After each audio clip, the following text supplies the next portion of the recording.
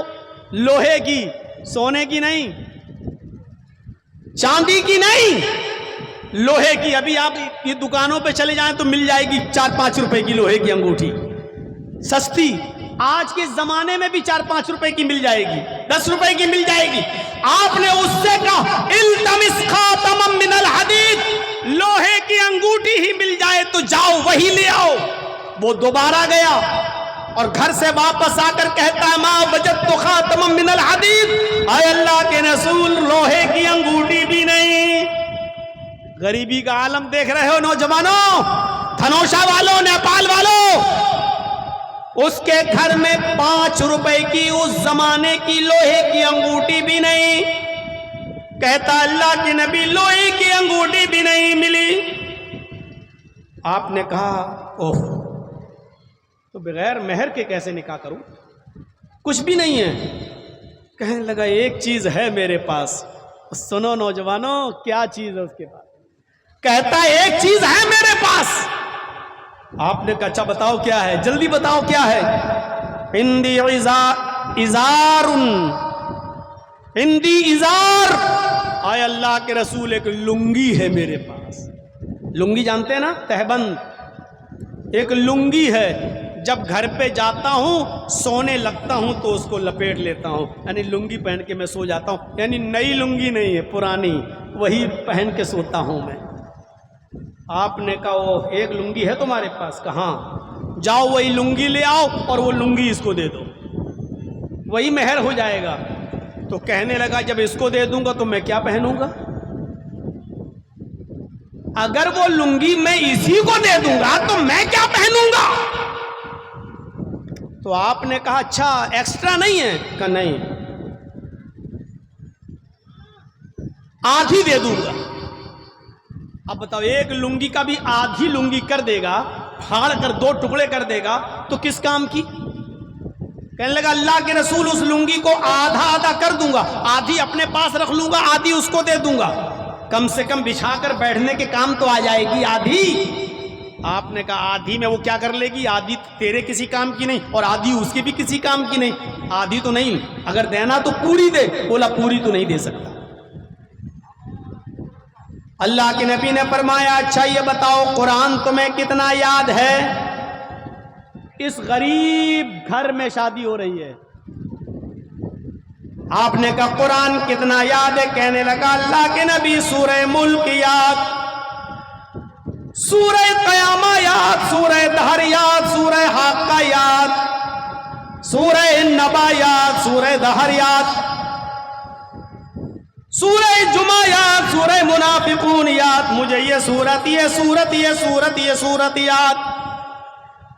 آپ نے کہا اے نوجوان تجھے اتنی صورتیں یاد ہیں؟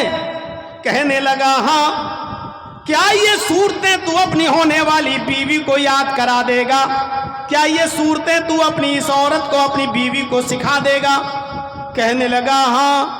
آپ نے اس عورت سے پوچھا کہ تیرے ہونے والے شوہر کے پاس مال نہیں ہے دینے کے لیے کچھ بھی؟ اگر یہی صورتوں کو میں مہر بنا دوں اور تیرا یہ شوہر قرآن کی انہی صورتوں کو مہر بنا دوں اور وہ تجھے یہ صورتیں سکھا دے تو کیا یہ مہر تجھے قبول ہے؟ قرآن کی انہی صورتوں کو تو کیا اپنا مہر ماننے کے لیے تیار ہے؟ کہنے لگی کہ اللہ کے نبی جس عورت کے نکاح میں قرآن کی یہ صورتیں مہر بن جائیں اس سے زیادہ بابرکت اور پاکیزہ نکاح کس کا ہو سکتا ہے؟ مجھے منظور ہے آپ نے اسی وقت اس عورت کا نکاح پڑھا دیا، اس صحابی کا نکاح پڑھا دیا، اور وہیں سے رخصتی ہو گئی۔ اس عورت کا باپ نہیں تھا، اس عورت کا بھائی بھی نہیں تھا، اس لیے اللہ کے رسول خود اس کے ولی بن گئے، خود اس کے ولی بن گئے۔ عورت بغیر ولی کے نکاح نہیں کر سکتی، جائز نہیں ہے۔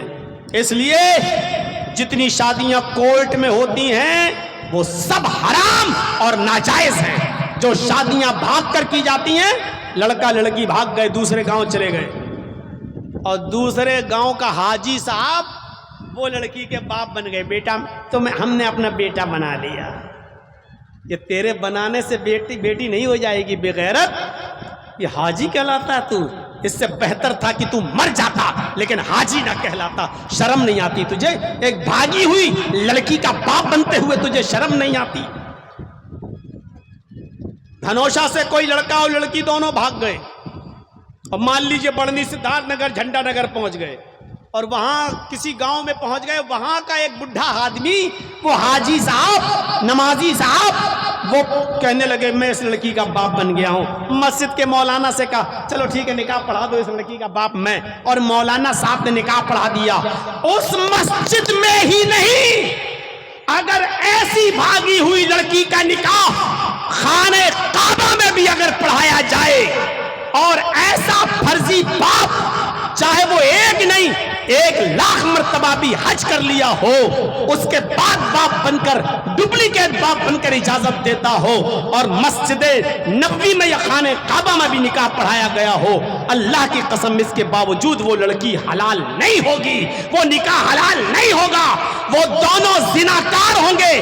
جتنے بھی بچے پیدا ہوں گے وہ سارے بچے حرامی، ناجائز اولاد کہلائی جائے گی، وہ بچے حرامی کہلائے جائیں گے، وراثت سے وہ بچے حق نہیں پائیں گے۔ میرے بھائیوں، اس لیے حلال رشتے کریے، حلال۔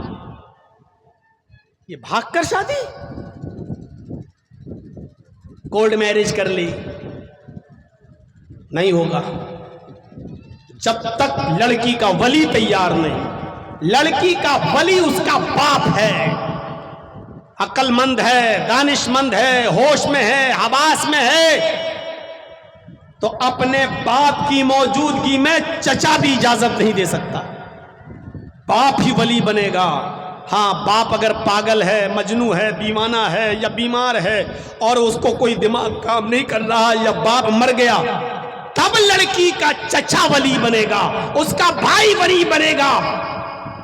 باپ نہیں ہے، بھائی نہیں ہے، کوئی نہیں ہے، یا لڑکی ماں باپ چھوڑ کر اسلام لے آئی، ماں باپ نے اس کو گھر سے بے دخل کر دیا، وہ اکیلی ہے، اسلام لے آئی، تو نکاح پڑھانے والا قاضی اس کا ولی بنے گا، لیکن بغیر ولی کے نکاح نہیں کرے گی۔ ولی اس وقت بھی چاہیے، چاہے وہ کوئی بھی ہو، اگر وہ غیر مسلم سے اسلام لاتی ہے تو اس کا بھی ولی چاہیے، اس کا باپ اجازت نہیں دے گا، یہ اسلام چھوڑنے کے لیے تیار نہیں ہے، تو جرجیز صاحب اگر نکاح پڑھائیں گے تو جرجیز اس کے ولی بنیں گے، لیکن ولی کے بغیر پھر بھی عورت نکاح نہیں کر سکتی ہے، اس کو اس وقت بھی ولی کی ضرورت پڑے گی۔ سمجھ لیا؟ ہمارے انڈیا کی طرح نہیں، اب تو غیر مسلموں کے ساتھ ایک سال میں 10,000 لڑکیاں پورے ہندوستان کے اندر، انڈیا کا یہ پرسنٹیج سامنے آیا، ایک سال میں 10,000 لڑکیاں غیر مسلم لڑکوں کے ساتھ شادیاں کر رہی ہیں، مندروں میں اور گردواروں میں، چرچوں میں، مسلم لڑکیاں ایک سال میں 10,000، اور یہ ماں باپ سے بچ کر کورٹ میں کر رہی ہیں، کیونکہ 18 سال کے بعد ہمارے ملک کا قانون کہتا ہے لڑکی آزاد ہے، وہ اپنا اچھا برا خود سوچ سکتی ہے۔ یہ حالات پیدا ہو گئے، اتنی آسانی ہے، اللہ کے نبی نے قرآن کی ان صورتوں کو مہر بنا کر نکاح کر دیا، یہ آسانی ہے اسلام کے اندر۔ شادیوں کو آسان کر دو، اتنا آسان کر دو، اتنا آسان کر دو کہ زنا کاری مشکل ہو جائے۔